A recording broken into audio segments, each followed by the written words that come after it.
স্বাগত সকলকে গল্পকথার শ্রুতিপাঠ্যে। পাঠ চলছে উপন্যাসের অধ্যায় থেকে সতীনাথ ভাদুরী রচিত ঢোড়াই চরিত মানস। ঢোড়াই চরিত মানস থেকে আজকের পর্বে আপনাদেরকে পাঠ করে শোনাব রামিয়া কাণ্ড। রামিয়া কাণ্ডটি অনেকটা বড় হওয়ায় আমি পাঠের সুবিধার্থে কয়েকটি পর্বে ভাগ করে আপনাদেরকে পাঠ করে শোনাচ্ছি। ইতিমধ্যে রামিয়া কাণ্ড থেকে 5টি পর্বের পাঠ সম্পূর্ণ হয়ে গেছে। আপনারা যারা সেই পর্বের পাঠগুলো শোনেননি তাদের জন্য ডেসক্রিপশন বক্সে লিংক দিয়ে দেওয়া হলো, সেখানে ক্লিক করে অনায়াসেই শুনে নিতে পারবেন। আজকের পর্বে আপনাদেরকে পাঠ করে শোনাবো রামিয়া কাণ্ড থেকে এর পরবর্তী অংশটুকু। তবে প্রিয় শ্রোতা বন্ধুগণ, আর দেরি না করে আজকের পর্বের পাঠ শুরু করা যাক। ধাঙরটুলির অভিসম্পাদ। হাসি খুশি ভরা ধাঙরটুলিতে হঠাৎ অমঙ্গল আর আশঙ্কার ছায়া ঘনিয়ে আসে। শনিচড়ার বাঁশঝাড়টায় ফুল ধরেছে, প্রথমটা কেউ লক্ষ্য করেনি। আকলুর মা বুড়ি কি করে ঝাপসা চোখে এর ঠাহর করল, কেউ ভেবে পায় না। সাধে কি আর লোকে যায় তার কাছে শলা পরামর্শ করতে? সেবার বিরসার যখন বাইয়ের অসুখ হয়, তখন রেবনগুনি রুগীর বিছানার পাশে 21টি পান সারি সারি সাজিয়ে যখন চোখ বুজে মন্ত্র পড়ছিল, তখন বুড়ি মিটমিট করে হাসছিল। তারপর কলার পাতায় তেল সিঁদুর গুলে গুনির সম্মুখে রেখে দেয়। গুনি চোখ খুলে সিঁদুরের ফোঁটা দেয় মাটিতে। যে রেবনগুনিকে সিঁদুরের কথা মনে করিয়ে দেয়, সে আর বাঁশের ফুলের খবর পাবে না। এত বড় অমঙ্গলের সূচনা ধাঙরটুলিতে আর কখনো আসেনি। বাঙ্গাবাঙ্গির নির্দেশ আছে, পাড়ার বাঁশঝাড়ে ফুল ফুটলেই বুঝবে যে আকাল না হয়ে দুঃসময় কাছে।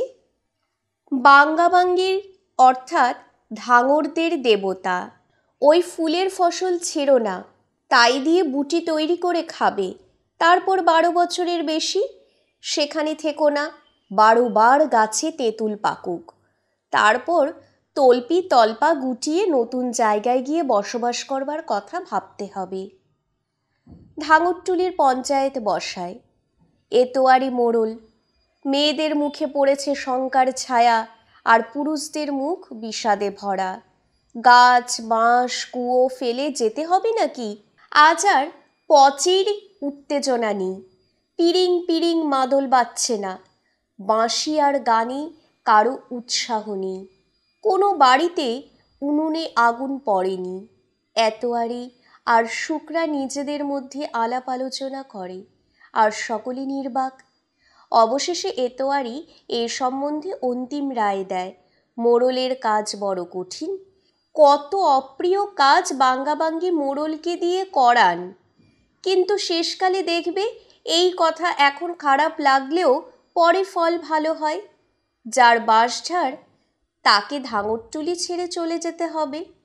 শনিচড়ার বউ চিৎকার করে কেঁদে ওঠে, আর যাদের যাদের বাড়ি থেকে ওই বাঁশঝাড় দেখা যায় তাদের কারো দানা পানি জুটবে না এ গায়ে 12 বছরের পর। কাঁদিস না শনিচড়ার বউ, এখন তোরা যা তো, আমরাও পরে যাব। এই তাতমাগুলোর থেকে যত দূরে যাওয়া যায় ততই ভালো, বুঝি তো তা, কিন্তু নারী যে বাঁধা এখানে হয়ে ওঠে কই। তাতমারা ঠিকই বলে, বাঁশঝাড় লাগাবে পাড়া থেকে দূরে। যে বাড়ি থেকে ভোরবেলায় পূবে বাঁশঝাড় দেখা যায় সে বাড়ির উপর জমের নজর। ঠিক হয় পঞ্চায়েতে যে ধাঙররা নূতন কলমের গাছ পোঁতা বন্ধ করবে। কুটিরের খুঁটিতে ঘুণ ধরলেও বদলাবার চেষ্টা করো না। যার যা জমে নগদ রাখবার চেষ্টা করবে। গরু মোষ কিনতে খরচ করবে। মুরগি ছাগল বাড়াতে আরম্ভ করো। শনিচড়া পশ্চিমে কোনো জায়গায় চলে যাক বটেদারির কাজে। বটেদারির কাজে অর্থাৎ আধিয়ার বা বরগাদার কুশির দিকে। সেখানে জমি খুব ভালো। অরর খেতে দাঁতওয়ালা হাতি ডুবে যায়। ধনে মৌরির গাছ মানুষের সমান ডগা ছাড়ে। ভুট্টা তামাকের তো কথাই নেই। ওদিকে পড়তি জমি আছে অনেক, নদীর জল খাস না খবরদার, গলগণ্ড হবে, শনিচড়া চলে গেলে কর্মাধর্মার গান আর কি সেরকম জমবে? যাহা খেলে বোঁচাবোচি চলু দেখে যাই, অর্থাৎ যেখানে পুরুষ কুমির আর মেয়ে কুমির খেলা করছে চলো দেখতে যাই। মাদলের সঙ্গে কি সুরই দেয় শনিচড়া। শনিচড়া একটাও কথা বলে না, অনবরত নখ দিয়ে মাটিতে হিজিবিজি কাটে। তার ছলছলে চোখের দিকে কেউ আর তাকাতে পারে না। সে রাত্রে এতোয়ারির ঘুম হয় না। সারা রাত শনের গাছ দিয়ে তৈরি মাদুরখানার উপর এপাশ আর ওপাশ করে। মোড়লের অপ্রিয় দায়িত্বের বোঝা আর সে বইতে পারছে না। ঢাঙরটুলির মধ্যে সবচাইতে ফুর্তিবাজ লোক শনিচড়া। হাসি, নাচ, গান, গল্পে 24 ঘন্টা ঢাঙরটুলি মশগুল করে রাখে। সে কেন পড়ল বাঙ্গাবাঙ্গির কোপ দৃষ্টিতে? তহসিলদারেরও আক্রোশ দেখছি তারই উপর বেশি। ওর বউটার দোষ আছে ঠিকই, বড় ছমকি আওরত, অর্থাৎ উড়ু উড়ু ভাবের স্ত্রীলোক। বক যেরকম মাছের উপর নিশানা করে বসে থাকে, সাময়িকটাও সেই রকমই লেগেছিল শনিচড়ার বউটার পিছনে। খালি সাময়িককে দোষ দিলে চলবে কেন? শনিচড়ার বউটাও গায়ে পড়া। কিছুদিন আগে সাময়িকটা ধরা পড়েছিল, সে ওই বাঁশঝাড়টার মধ্যে ঢুকে বাঁশের উপর বাড়ি মেরে একটা শব্দ করত রাতে, আর শনিচড়ার বউটা উঠে যেত বাঁশঝাড়ে। খুব ঠকন খেয়েছিল সাময়িকটা। তারপর থেকে ঠান্ডা হয়ে গিয়েছে। বাঙ্গাবাঙ্গি কি শনিচড়ার বউকেই পাড়া থেকে সরাতে চান নাকি কে জানি? সেই জন্যই কি ওর ওই বাঁশঝাড়টার উপর রাগ? এতোয়ারি ভেবে কুল কিনারা পায় না। দোষ করলো শনিচড়ার বউ, তাও সেসব গণ্ডগোল কবে মিটে গিয়েছে, আর সাজা পাবে কিনা শনিচড়া? ঠক ঠক শব্দটা কানে আসছে কিছুক্ষণ থেকে। হাতুড়ি ঠোকা প্যাঁচার ডাক নয় তো? না, সেরকম তো মনে হচ্ছে না। শনিচড়ার বাড়ির দিক থেকেই আসছে। ধর্মর করে ওঠে এতোয়ারি। একখানা লাঠি নেওয়া ভালো। ঠিকই, শনিচড়ার বাঁশঝাড়টা থেকে আসছে শব্দ। জ্যোৎস্না উঠেছে শেষ রাত্রে। পরিষ্কার দেখা যাচ্ছে মেঠো পথ। এতোয়ারি আস্তে আস্তে বাঁশঝাড়ের দিকে এগিয়ে যায়। একটা আওরত গিয়ে ঢোকে সেই বাঁশঝাড়ে। দূর থেকে এতোয়ারি দেখে, মেয়ে মানুষ বলেই তো মনে হলো। আজ আর সাময়ুরের রক্ষা নেই। পা টিপে টিপে ঠুকছে এতোয়ারি বাঁশঝাড়ের মধ্যে ঢোকে। হাতের লাঠিটা বাগিয়ে ধরেছে শক্ত করে, কিন্তু সে শব্দটা থামছে না। বাঁশ কাটার শব্দ বলে মনে হচ্ছে। হুড়মুড় করে শব্দ করে এতোয়ারির কাছেই একটা বাঁশ মাটিতে পড়তে পড়তে কিসে যেন আটকে যায়, বোধহয় অন্য একটা বাঁশে। সবগুলো কাটো, সবগুলোকে, একটাও রেখো না। পরিষ্কার শনিচড়ার বইয়ের গলা। বাঁশের ঝাড়কে ঝাড় একেবারে নির্মূল করে করে কেটে ফেলে দেবে শনিচড়া। আর কার উপর সে তার আক্রোশ? অভিমান দেখাবে? আগাছার মতো গা থেকে উপড়ে ফেলে দিচ্ছে সকলে তাকে। তাই রাতের আঁধারে স্বামী স্ত্রী দুজনে এসেছে এখানে। চোখের কোণে জল আসে বুড়ো এতোয়ারির। সে আবার পা টিপে টিপে ফিরে আসে নিজের ঘরে, কোনো সাড়া না দিয়ে। ঢোড়াইয়ের নিকট মাহাতোর আবেদন। ঢোড়াইয়ের ইচ্ছা রামিয়াকে রোজগার করতে না দেওয়া, দুখিয়ার মায়ের মতো। অন্য তাঁতমানিদের মতো রামিয়া বাবু ভাইয়াদের বাড়ি তাল কুল হেলেঞ্চার শাক বেচতে যাবে, সে ঢোড়াই পছন্দ করে না। সব সে বোঝে। সাময়ুর টাময়ুরের মতো বদ লোকগুলোর চোখের দিকে এক নজর তাকিয়েই সে বোঝে তার রামিয়াকে সে বাড়ির বাইরে যেতে দেবে না। কিন্তু মাটি কাটার রোজগার দিয়ে বউকে বেড়ার ভেতরে রাখা চলে না। বাবাও সে কথা জানে। কি করবি ঢোড়াই? বাবার ইচ্ছে ঢোড়াই একখানা মুদিখানার দোকান খুলুক। কি জবাব দিস না যে? ঢোড়াইও এ কথা ভেবেছে। রামিয়ার সঙ্গে কত গল্প হয়েছে এ নিয়ে। রামিয়া পয়সা আর আনা জুড়ে সেদিন সর্ষের তেল, রিঠে আর খয়নির হিসেব করে দিল। দোকান চালানোয় রামিয়া মদত করতে পারবে ঠিকই, মদত অর্থাৎ সাহায্য, কিন্তু আওরতের সাহায্য নিয়ে রোজগার? তেমনি মরদ ঢোড়াইকে পাওনি, তার উপর 1-20 লোক 24 ঘন্টা তার দোকানে ফষ্টি নষ্টি করবে, ওই সাময়টা পর্যন্ত। সেসব চলবে না। পান বিড়ির দোকান, তাহলে তো দোকান করতে হয় জিরানিয়াতে। বাওয়ারও হঠাৎ মনে পড়ে যে সেদিন যখন সে অনিরুদ্ধ মোক্তারের সঙ্গে কাছারির মুন্সিখানায় গিয়েছিল, সেখানে কে যেন বলা বলি করছিল মহাত্মাজির কথা, আবার নাকি একটা হল্লা হতে পারে সেবারকার মতো। হল্লা অর্থাৎ গণ্ডগোল বা আন্দোলন। তাদের সব কথা বাবা বোঝেনি, তবে বুঝেছে যে এবার তামাশা জমবে আরও বেশি। দরকার কি এইসব সময়ে পান বিড়ির দোকান করে? তাহলে ভাড়ার গরুর গাড়ি চালা ঢোড়াই, ভাড়ার মাল বোঝাই করে যখন ইচ্ছে যাও, যখন ইচ্ছে ফেরো। বাড়ির দুয়ারে বলদজোড়া বাঁধা থাকবে, ইয়া তাজা তাগড়া শিঙে তেল লাগানো বলদ। বাটোহি রাস্তা থেকে তাকিয়ে দেখবে। বাটোহি অর্থাৎ পথিক। পাড়ার লোক হিংসে ফেটে পড়বে, লোকে সমীহ করবে। পথের মাঝে গরুর গাড়ি আড়াআড়ি করে রেখে দাও, মরদরা পর্যন্ত গাড়ির নিচ দিয়ে যাবে। রাখুক তো, দেখি কেউ গাড়িটা সরিয়ে একপাশে, কারো হিম্মত হবে না। বাড়ির সম্মুখে ঘুঁটের পাহাড় দেখে লোকের চোখ টাটাবে।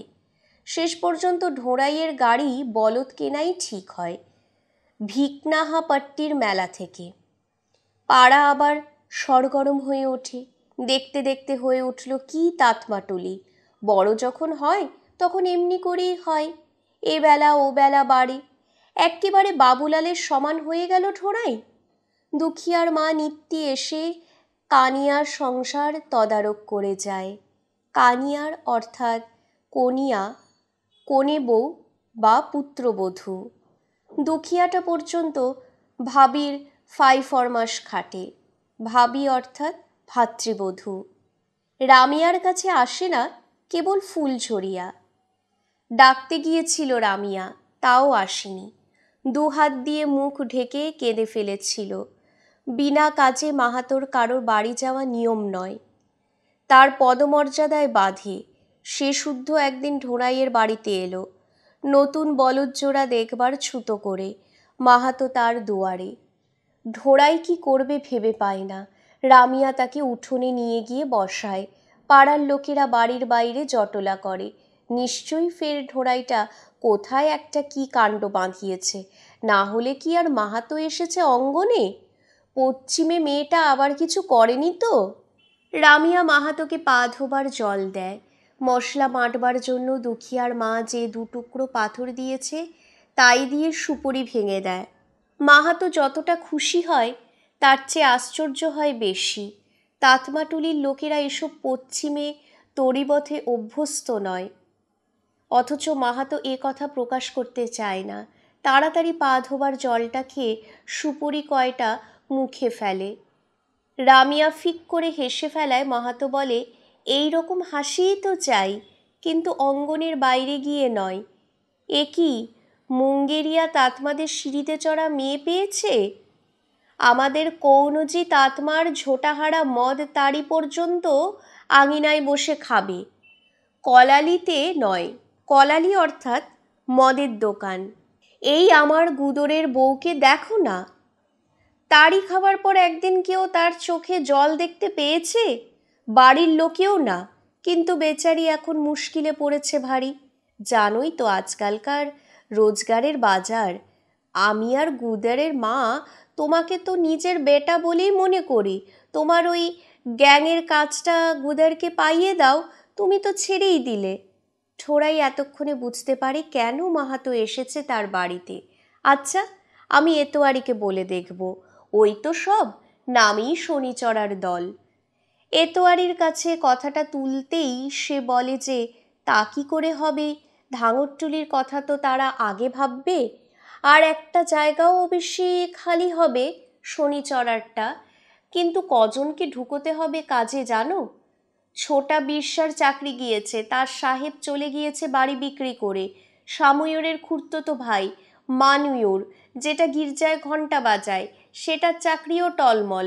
পাদ্রী সাহেবরা জিরানিয়া থেকে চলে যাচ্ছে দুমকা জেলা। বাচ্চাদের 1 পোয়া করে যে দুধ দেয় গির্জা থেকে, সেটাও যাবে সঙ্গে সঙ্গে বন্ধ হয়ে। আরও গোটা কয়েক চাকরি যাওয়ার ফিরিস্তি দেয় এতোয়ারি। তাছাড়া সাময়ূরের সাহেব তো এই গেল বলে, তার মালিটাকেও তো এক জায়গায় ঢুকোতে হবে। এর উপর আর কথা চলে না।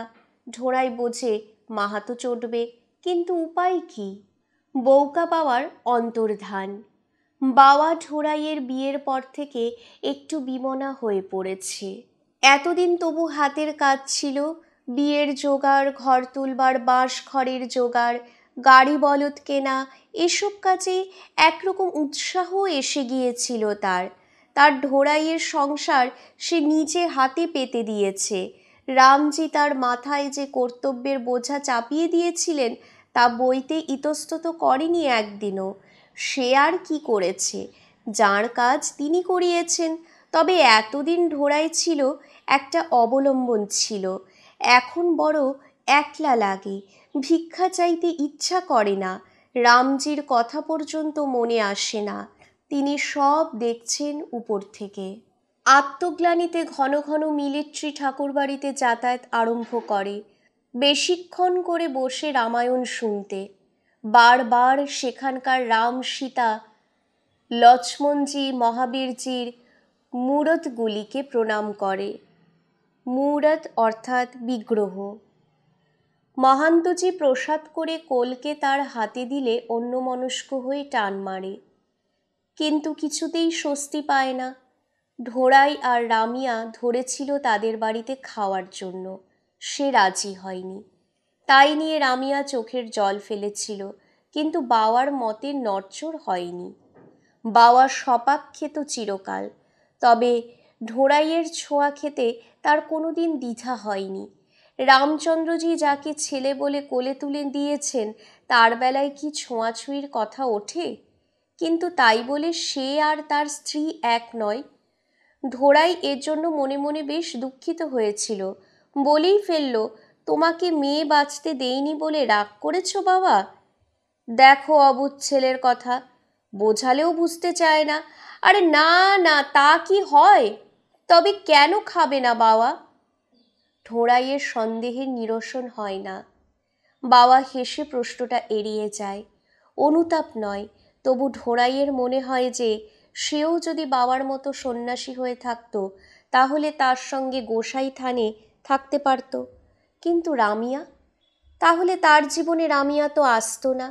তাহলে তার আজ থাকতো কি? এই কয়েকদিনের মধ্যেই সে রামিয়াকে বাদ দিয়ে নিজের জীবনের কথা ভাবতেই পারে না। একদিনও সে জীবনে রামিয়াকে ছেড়ে থাকবে না। যদি রামিয়া কোনোদিন মরে যায়, সীতারাম সীতারাম কেবল বাজে কথা মনে পড়বে। বাবার মন অস্থির অস্থির করে। নিঃসঙ্গতায় সে পাগল হয়ে যাবে নাকি? সবই তো সেই আছে, সেই থান, সেই রামায়ণ পাঠ। কেবল তার ঢোড়াই আর তার নেই। আর একজন তাকে এক্কেবারে আপন করে নিচ্ছে। এতে দুঃখ কিসের? এ তো আনন্দের কথা। তার ঢোড়াই সুখে থাকুক, এই তো বাবা চেয়েছিল। চৈতি গানের সুর ভেসে আসছে। হরখুরের মাতাল জামাইটা বোধহয় মনের আনন্দে তান ধরেছে। চায়েত সুভা দিনোয়া রামা হো রামা, আবি গেলে পিয়াকি গামা নোয়া, অর্থাৎ তাতমাটুলির একটি প্রচলিত চৈতি গান। চৈত্রের শুভদিন এসে গিয়েছে রাম, পিয়ার দিরাগমনের সময় এসে গিয়েছে। পাড়ার সবাই গিয়েছে মরণাধারের পুলের কাছে, ওই যেখানে আলো আর আগুন দেখা যাচ্ছে। কাল রাতেও এই সময় ওখানে তাতমাটুলি আর ধাঙরটুলির সকলে গিয়েছিল। মহাত্মাজির চেলারা ওই জায়গাটাকে বেছেছেন নিমক তৈরির মহলা দেবার জন্য। রংরেজের নিমক খেলে রংরেজের খেলাপ যেতে পারবে না। রংরেজ অর্থাৎ ইংরাজ। রংরেজ, দারোগা, কোল্ড-স্টোরের মালিক গরিবদের হালাতের সুধার অর্থাৎ অবস্থায় উন্নতি করতে হলে নিমক তৈরি করতে হবে। নিমক তৈয়ার করবার সময় দারোগা এলে কি করে সকলে মিলে নিমকের কড়াইখানাকে বাঁচাবে? তারই মহলা দিতে এসেছেন মাস্টার সাহেবের চেলারা। রামিয়া, মাহাতোগিন্নি, রবিয়ার বউ আরও অনেক ঝোটাই সন্ধ্যাবেলায় মরণাধারের পুলের কাছে ওই জায়গাটাতে পিদিপ দিয়ে এসেছে। কাল একদল এসেছিল মহলা দিতে, আজ আবার এসেছে নতুন আরেক দল। এরাই সব আবার গায়ে গায়ে চলে যাবে এরপর। কিন্তু মরণাধারের কাছে থেকে যাবে একটি নতুন থান, মহাত্মাজির থান। থান অর্থাৎ পূজার স্থান। ঠিক যেখানটিতে আজ ঝোটাহারা সাঁঝে পিদিপ দিয়েছে সেইখানটায়। বাবা ভাবে যে সত্যি সত্যি যদি ওখানে আরেকটা থান হয়ে যায়, তাহলে তাতমাটুলিতে গোসাই থানের গুরুত্বতেও কিছুটা টান পড়তে পারে। কাল সে মরণাধারের কাছে মাস্টার সাহেবকে দেখেছে। বাওয়া চিমটে কমণ্ডলু নিয়েও ঢোড়াইয়ের কথা এক মুহূর্তের জন্য ভুলতে পারে না। আর মহাত্মাজির চেলারা কি করে নিজের ছেলেপিলে ছেড়ে জেলে থাকে? তাদের কি মন কেমন করে না? না, বজরংবলীর শক্তি মহাত্মা আর তাঁর চেলাদের।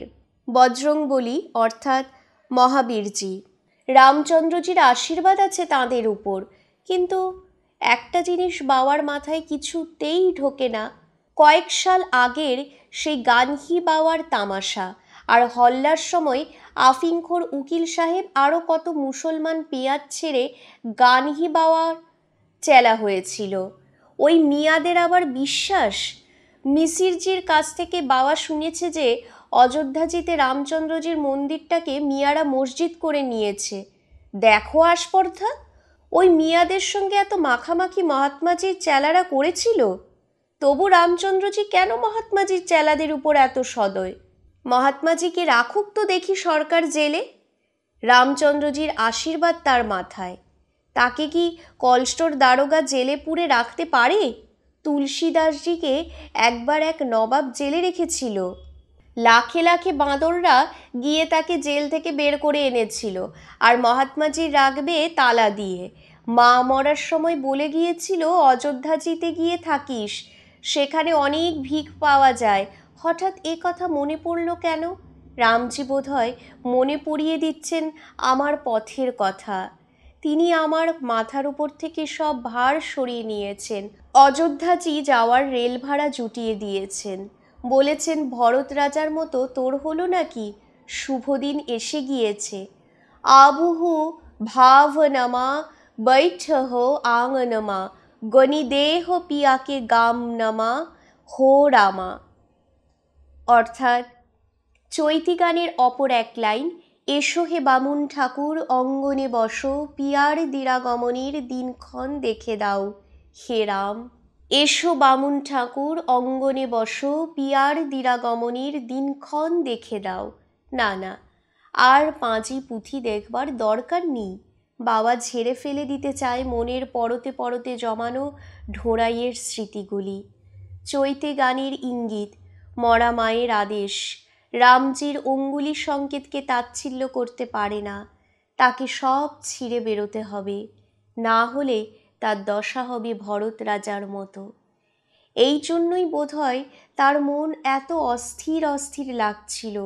ঢোড়াইরা এখন সব গিয়েছে মরণাধারের কাছে মহাত্মাজির চেলাদের তামাশা দেখতে। এখনই সময়টা ভালো, আরেক মুহূর্তও দেরি করবে না। চিমটে কমণ্ডলু নিয়ে সে ওঠে। থানের বেদিটিকে প্রণাম করে চিমটের আংটার সঙ্গে ঢোড়াই ছোটবেলায় একটা আদলা ফুটো করে ঢুকিয়েছিল। হঠাৎ সেটার উপর নজর পড়ায় সেটাকে খুলে ফেলবার জন্য টানাটানি করে। না, এত তাড়াতাড়ি খোলা সম্ভব নয়, ওটা সময় নেই।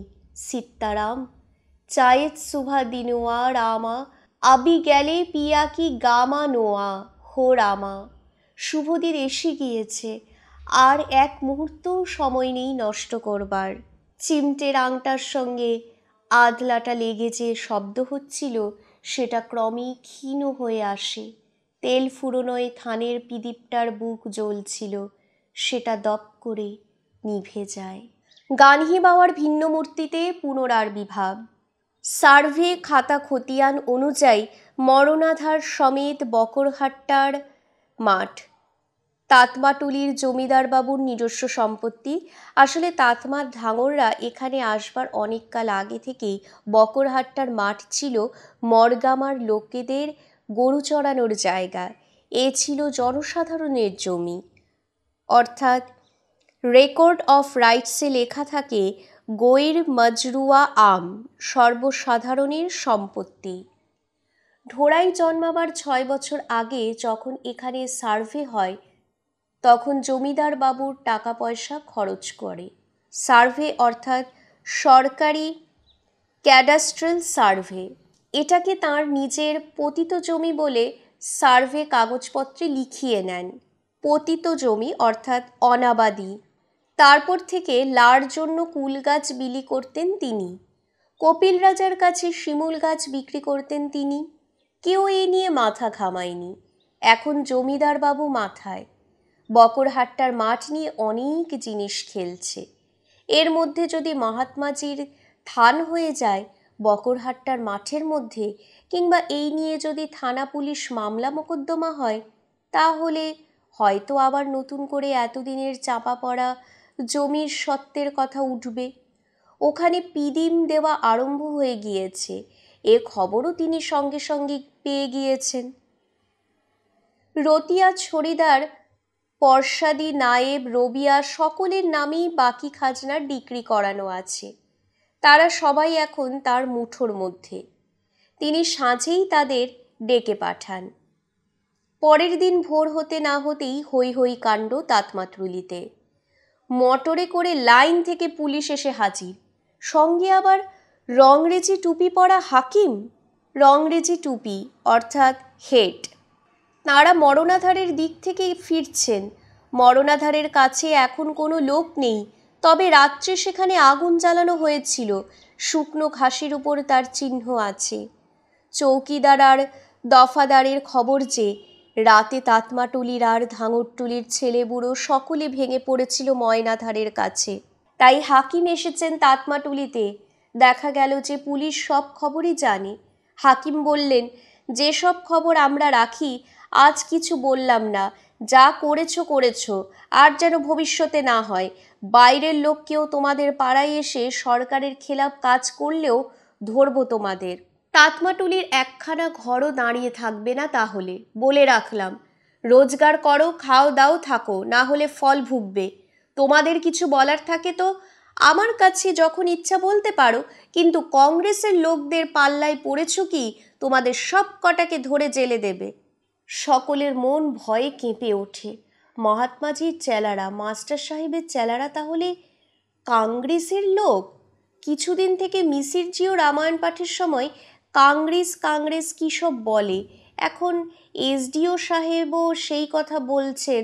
তাই বলো, বাবু ভাইয়াদের কংগ্রেস আর দারোগা হাকিম সরকার, এদের মধ্যে লেগেছে টক্কর, অর্থাৎ সংঘর্ষ। হাকিম বোধহয় ভুল বোঝাচ্ছে, মহাত্মাজির নাম তো নিচ্ছে না একবারও। ঢোড়াই হাকিমকে সেলাম করে বলে, হুজুর, মা বাপ, আপনার কাছে আমাদের একটা আর্জি আছে। আমাদের চৌকিদারি ট্যাক্স বসাতে তহসিলদার সাহেব বেইমানি করেছে। রবিয়ারও 12 আনা, বাবুলাল চাপরাশিরও 12 আনা। তা কি করে হয়? সকলে অবাক হয়ে যায় ঢোড়াইয়ের সাহসে। হাকিমের সঙ্গে কথা বলছে দারোগার সম্মুখে, আবার তহসিলদার সাহেবের বিরুদ্ধে নালিশ। এই বুঝি হাকিম তাকে তাড়া দিয়ে ওঠেন। হাকিম জিজ্ঞাসা করেন, তহসিলদার কে? ফুদনলাল, মাহিটোলার হুজুর।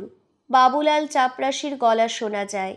এ ছোকরা তো মাত্র কদিন হলো ঘর তুলেছে, এ কি জানে চৌকিদারির সম্বন্ধে? অর্থাৎ স্থানীয় ভাষায় চৌকিদারির অর্থ চৌকিদারি ট্যাক্স। হাকিম বাবুলালকে তাড়া দেন। তোমাকে কে জিজ্ঞাসা করেছে? তারপর ঢোড়াইকে বলেন, লিখে দরখাস্ত দিও আমার কাছে, সব ঠিক হয়ে যাবে। কিন্তু খবরদার, সরকারের খেলাপ কিছু দেখলে তাতমাটুলির একটা লোকও থাকবে না জেলের বাইরে। এসডিও সাহেব হাতের ঘড়ি দেখেন। এক পাল উলঙ্গ ছেলে এতক্ষণে সাহসে ভর করে পুলিশ ভ্যানের সম্মুখে এসে দাঁড়িয়েছে। টপ টপ করে মোটরের ইঞ্জিন থেকে জল পড়ছে মাটিতে। ছেলেরা বলছে, পেট্রোল পড়ছে, দরদের ওষুধ। পেট্রল অর্থাৎ পেট্রোল, ব্যথার ওষুধ। গাড়ি চলে যায়, লু বাতাসে তার চাকায় উড়নো ধুলো মরণাধারের দিকে ছুটে যায়, বোধহয় রাতের কলঙ্কের দাগ ঢাকবার জন্য। লু বাতাসের মধ্যে দিনের বেলায় কারো বাড়ি রান্না হবে না, খড়ের ঘরে আগুন লেগে যেতে পারে। তাতমাটুলির কেউ আর সেদিন কাজে বেরোয় না। সারাদিন সকলে মিলে সম্ভব অসম্ভব অনেক রকম আলোচনা করে। গানহি মহারাজ, পুরনো গানহি বাবা, হঠাৎ কবে থেকে মহাত্মাজি হয়ে গিয়েছেন। মাস্টার সাহেবের বেটা কাল এসে মরণাধারের কাছে বলে গিয়েছে যে রংরেজ সরকারের জন্যই তাতমাদের রোজগার নেই। অনেক দিন আগে নাকি সরকার তাতমাদের হাতের বুড়ো আঙুল কেটে নিয়েছিল। দেখো কাণ্ডখানা একবার। তবে একটা সুবিধে, বুড়ো আঙুল না থাকলে কেউ আর জোর করে সাদা কাগজে আঙুলের ছাপ দিতে পারবে না। না অনিরুদ্ধ মোক্তার, না সাউজি, না জমিদার বাবু। তারপর থেকেই তো তারা কাপড় বুনবার কাজ ভুলেছে। কলিযুগে নৃপ পাপ পরায়ণ ধর্ম নাহি, করি দণ্ড বিড়ম্ব প্রজা নিতাহি। অর্থাৎ রাজা পাপপরায়ণ, তার ধর্ম নেই, প্রজাদের দণ্ড দিয়ে বিড়ম্বনায় ফেলে। তুলসীদাসের উক্তি। সাধে কি আর মহাত্মাজি রংরেজের নিমক খেতে বারণ করেছেন? সব দেখতে পান তিনি।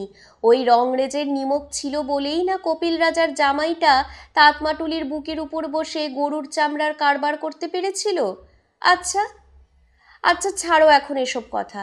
দেখছিস তো গাঁয়ের খবর দারোগার কাছে চলে যায়। আচ্ছা, পরশু রাতের খবর কি পুলিশকে দিল বলতে পারিস? ধাঙরটোলার কেউ নয় তো? রতিয়া ছড়িদার আর বাসুয়া নায়েবকে হারিয়া দেখেছে দফাদারের সঙ্গে জিরানিয়াতে। দফাদারদের সঙ্গে আবার তাদের কি কাজ থাকতে পারে?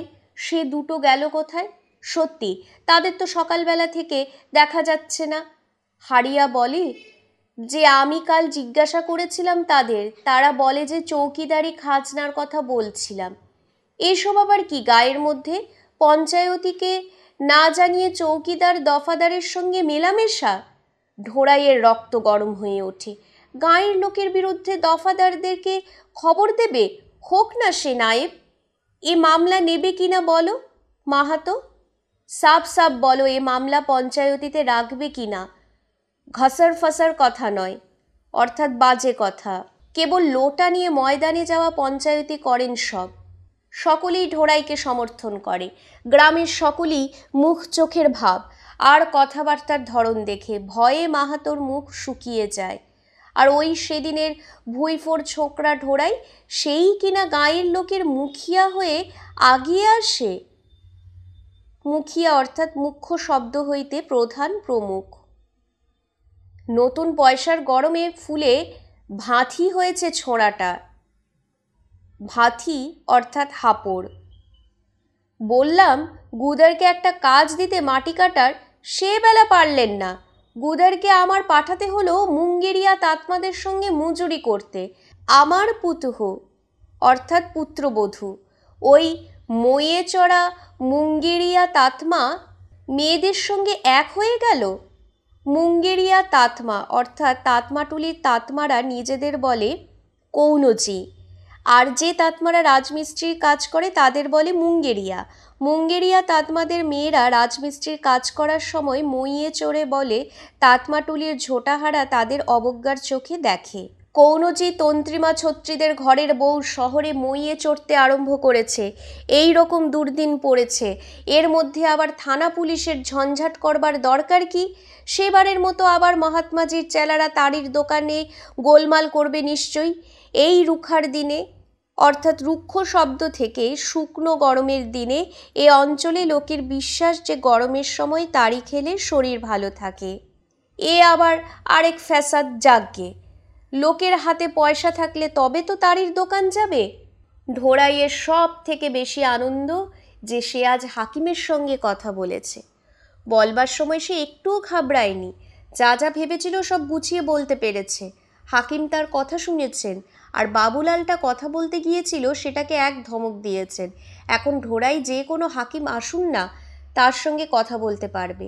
আজ সে আবার লোকের চোখে বাবুলাল চাপরাশির চাইতেও উঁচুতেও হয়ে গিয়েছে। রামজির কৃপায় তার জীবনের একটা আকাঙ্ক্ষা আজ পূর্ণ হয়েছে। রতিয়া ছড়িদার আর বারসুয়া নায়েবের ব্যবহারে মনটা খারাপই হয়ে গিয়েছিল ঢোড়াইয়ের। সেই সব কথাই ভাবতে ভাবতে সে বাড়ির দিকে আসে। রামিয়ার সঙ্গে অনেকক্ষণ গল্প করা হয়নি। রামিয়া বলদের নাদায় জল ঢালছে। বাইরে এসে এসব কাজ করতে মানা করলেও সে শুনবে না। ওটা কে? সাময়িওর না? এই যে বলদের মালিক এসে পড়েছেন। যাচ্ছিলাম বাড়ি, রাস্তা থেকে হঠাৎ বলদ জোড়ার উপর নজর পড়ল। তারপর এ কথা সে কথা হয়। তোমাদের পাড়ায় তো দেখি ভীষণ কাণ্ড। আগে জানলে আমি আজ সাহেবের কুঠিতেই থেকে যেতাম। আমার সাহেবত চলে যাচ্ছে আসছে সপ্তাহে। এই সব মহাত্মাজির হল্লার জন্য নাকি কে জানে। তাহলে অনেক টাকা পাচ্ছ বলো? সাময়ুর বলে, শুনেছি তো 700 টাকা দেবে। ভারী খুবসুরত তোমার বলদ জোড়া। তুমিও কেন এই রকম গাড়ি বলদ? পাতলি কমরোয়ার গান গাইতে গাইতে সাময়ুর ধাঙরটুলির পথ ধরে, অর্থাৎ সরু কোমরটির গান। অকারণ বিরক্তিতে ঢোড়াইয়ের মন তেতো হয়ে ওঠে। রামিয়াই প্রথম কথা বলে, আজ বাবাকে দেখলাম না থানে। রামিয়া জানে যে বাবার কথায় ঢোড়াইয়ের মন সবসময়ই সাড়া দেয়। সত্যি তো, সারাদিনের হট্টগোলের মধ্যে বাবার কথা একবারও ঢোড়াইয়ের মনে পড়েনি। গেল কোথায়? পুলিশের গাড়ি দেখেই ভোরেই কোথাও পালিয়ে গিয়ে থাকবে। কিন্তু এতক্ষণ তো ফেরা উচিত ছিল। এখনই ফিরে আসবে। বাবার খোঁজে ঢোড়াই কয়েকবার থানে যায়। রামিয়ার সঙ্গে গল্প আজ ভালো জমে না। সন্ধ্যার পর পশ্চিমা বাতাস থামলে কাঠ জেলে আগুন করে রাখে। মাড়ুয়ার ঠেসে লিটির লেচি পাকিয়ে রাখে, অর্থাৎ গরিবের খাদ্য এক প্রকার শস্য। লিটি রুটির মতো খাদ্যদ্রব্য। এই বাবা এলো বলে পায়ের শব্দ শোনা যাচ্ছে। রামিয়া এসে ডাকে, বাবা এখনো তো এলো না? তুমি খেয়ে নাও বাড়ি এসে। খিদে পেয়েছে বুঝি খুব? রামিয়া লজ্জিত হয়ে যায়। গঙ্গা স্নানে যায় নাই তো? মিলেট্রি ঠাকুর বাড়িতে প্রসাদ পাবার জন্য থেকে যায় নাই তো? রামিয়ারই প্রথম নজর পড়ে, বাবার কম্বলটা তো নাই। কম্বল নিয়ে কোথায় যাবে এই গরমের মধ্যে? নিশ্চয়ই কোথাও বাইরে গিয়েছে দিন কয়েকের জন্য। তা যাওয়ার সময় বলে গেল না কেন? রামিয়া কাণ্ডের এর পরবর্তী অংশটুকু শুনতে হলে আমাদের চ্যানেল ফলো করুন। আর আমাদের চ্যানেল ফলো করতে হলে কি করতে হবে? চ্যানেলটিকে অবশ্যই সাবস্ক্রাইব করতে হবে গল্পকথার শ্রুতিপাঠ্য, এবং পাশে দেওয়া বেল আইকনটি প্রেস করে অল নোটিফিকেশন অন করে দিতে একদম ভুলবেন না, যাতে আমাদের অডিও বুক আপলোড করার সাথে সাথেই আপনাদের কাছে ইনস্ট্যান্ট নোটিফিকেশন পৌঁছে যায়। ধন্যবাদ।